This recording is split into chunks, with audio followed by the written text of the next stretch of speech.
નમસ્કાર વિદ્યાર્થી મિત્રો, આજે આપણે પોલીસ કોન્સ્ટેબલ જૂન મહિનામાં લેવાયેલ પેપરનું આપણે સોલ્યુશન કરીશું. પેપરની સિરીઝ ડી છે. પાર્ટ એ ક્વેશ્ચન નંબર 1 મેથ્સથી પેપરની શરૂઆત થઈ રહી છે. ક્વેશ્ચન નંબર 1, એક વ્યક્તિ 5 કિલોમીટર ઉત્તર ચાલે છે. તો ચલો આપણે સોલ્યુશન કરીએ. એક વ્યક્તિ 5 કિલોમીટર ઉત્તર ચાલે છે, પછી જમણે વળે છે, પછી જમણે વળે છે અને 3 કિલોમીટર ચાલે છે, અને પછી તે ફરીથી જમણે વળે છે અને 5 કિલોમીટર ચાલે છે. ફરી તે જમણે વળે છે અને 5 કિલોમીટર ચાલે છે.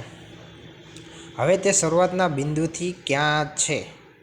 તો તે શરૂઆતના બિંદુથી, તો આ 3 છે, તો આ પણ 3 કિલોમીટર આવશે. એટલે શરૂઆતનું બિંદુ અહીં હતું, એટલે તે 3 કિલોમીટર પૂર્વ દિશામાં હશે.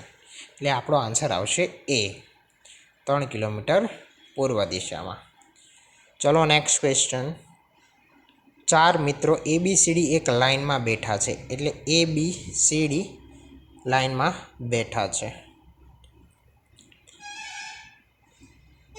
એ બીની જમણી બાજુ છે. એ બીની જમણી બાજુ છે, એટલે એ બીની જમણી બાજુ છે.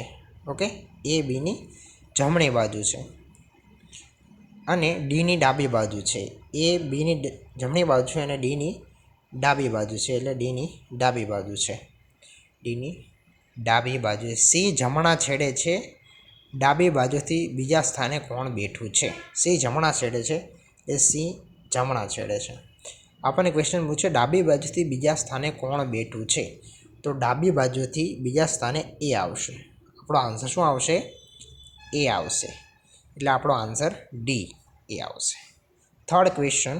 એક સ્ત્રી તરફ આંગળી ચીંધીને એક પુરુષ કહે છે, તે સ્ત્રી મારી દાદીના એકમાત્ર દીકરી છે. તો એક સ્ત્રી આવું કહી રહેલા પુરુષને શું થાય?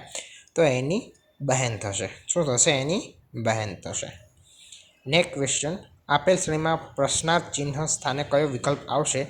તો એન આવશે. બરાબર, તમે જોઈ લેજો કઈ રીતે આવે છે. આ સિરીઝ પ્રમાણે આવતું હોય છે.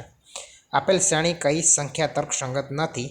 તો અહીં 15 આવશે, કેમ કે અહીં 6-6નો ડિફરન્સ છે, અહીંયા 12-12નો ડિફરન્સ છે અને 8-8નો ડિફરન્સ આવવો જોઈએ. તો આપણો આન્સર આવશે 8.